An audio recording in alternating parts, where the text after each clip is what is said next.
तभी मोदी जी दौसा जा रहे हैं, असद ओवैसी टोंक जा रहे हैं। ये दोनों हमारे नेता 4 साल से कहां गायब थे? सड़कों का उद्घाटन करने के लिए जब चुनाव आए हैं तो आप बड़े बड़े भाषण देने आ रहे हो।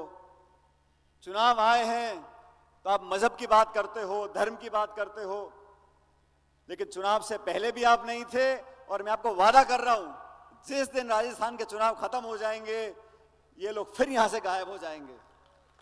ये तो यहां हम सब लोग जो बैठे हैं आप सबके दुख सुख के साथी हैं, और आप भी जानते हो, मैं भी जानता हूं, ये चुनावी साल है।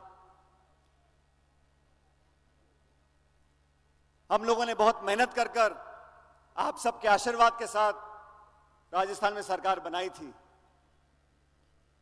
और वो लोग जो सिर्फ राज करना जानते हैं दिल्ली में बैठकर, जिन्होंने हमेशा किसानों के विरोध में कानून बनाए हैं, जिन्होंने बहुत मजबूरी में इस महान व्यक्ति को हाथ जोड़ने के लिए मजबूर किया है, वो लोग जो सिर्फ धर्म के नाम पर राजनीति कर कर सत्ता में हासिल करके बैठे हैं, वो लोग जो 8 साल से देश में राज कर रहे हैं लेकिन महंगाई को रोक नहीं पाए, बेरोजगारी को रोक नहीं पाए, वो लोग जो चुनाव से पहले आपस में झगड़ा कराकर भाई से भाई को लड़ाकर राज करना जानते हैं, मैं उन लोगों को बोलना चाहता हूं, आप छत्तीसगढ़ में आज सुबह सुबह आपने ईडी का छापा बढ़वाया है। कांग्रेस पार्टी का अधिवेशन 3 दिन के बाद है छत्तीसगढ़ के अंदर, और आज ईडी की कार्रवाई वहां पर हो रही है। पूरा देश देख रहा है, मौका परस्त लोग जो भावनाओं को बढ़ाकर लोगों का वोट लेकर राज कर रहे हैं, हर मोर्चे पर देश को फेल किया है। 70 साल में इतनी बेरोजगारी नहीं जितनी आज है। मैं उन लोगों से पूछना चाहता हूं कि आपने क्या योगदान दिया 8 सालों के अंदर? जनता ने पूर्ण बहुमत की सरकार आपकी बनाई है, लेकिन आप जनता की उम्मीदों पर खरे नहीं उतरे, और जब चुनाव आएगा फिर आप वही करोगे। मंदिर और मस्जिद, हिंदू और मुसलमान, हिंदुस्तान और पाकिस्तान, यही 2-3 नारे हैं। बाकी खाद का, बीज का, बिजली का, पानी का, रोटी का, नौकरी का, उद्योग का, निवेश का, शिक्षा का, सड़क का, अस्पताल का कोई जिंदा नहीं, कोई लेना देना नहीं है। चुनाव से पहले भाषण देने आ जाओ।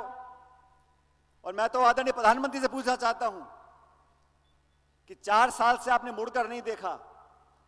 आपने एआरसीपी को राष्ट्रीय परियोजना घोषित करने की आपने 5 साल पहले वादे किए थे, वो आपको याद नहीं आए।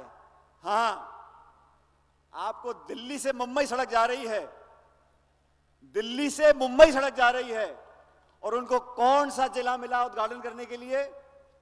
दौसा जिला मिला। उनको भी मालूम है कि जहां हमारा गढ़ है हमारी पार्टी का, हम लोगों का,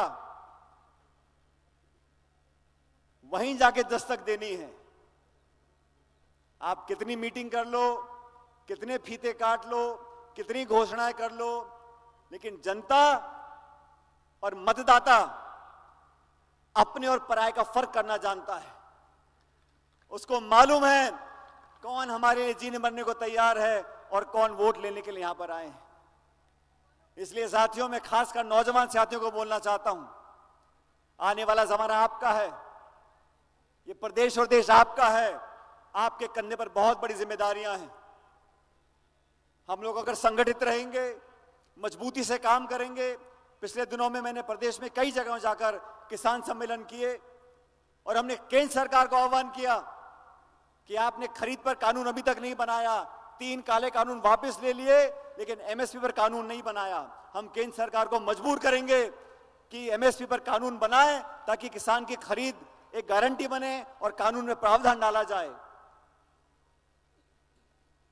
आप सब लोगों से निवेदन करना चाहता हूं, गंगानगर में जब जब मैं आया हूं, आप सब लोगों ने भरपूर आशीर्वाद दिया है, और सचमुच आज मुझे खुशी इस बात की है कि इस ऐतिहासिक चौराहे पर, इस ऐतिहासिक मूर्ति के अनावरण में मैं और हम आप सब लोग इकट्ठे शामिल हो चुके और अब हमारा संबंध हमेशा हमेशा के लिए बन गया।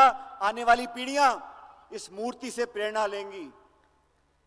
जिन चुनौतियों का सामना कर कर बाबा साहब ने पढ़ लिख कर इस देश के संविधान का निर्माण किया, वही बात स्वर्गीय पायलट साहब कहा करते थे कि गरीब के बच्चे, किसान के बच्चे, दलित के बच्चे पढ़ लिख कर उन कुर्सियों पर बैठ जाएं जहां से इस देश और प्रदेश की नीतियां बनती हैं, तब इस देश और प्रदेश का विकास होगा। इस बात को सच करने के लिए हम सबको बच्चों को पढ़ाना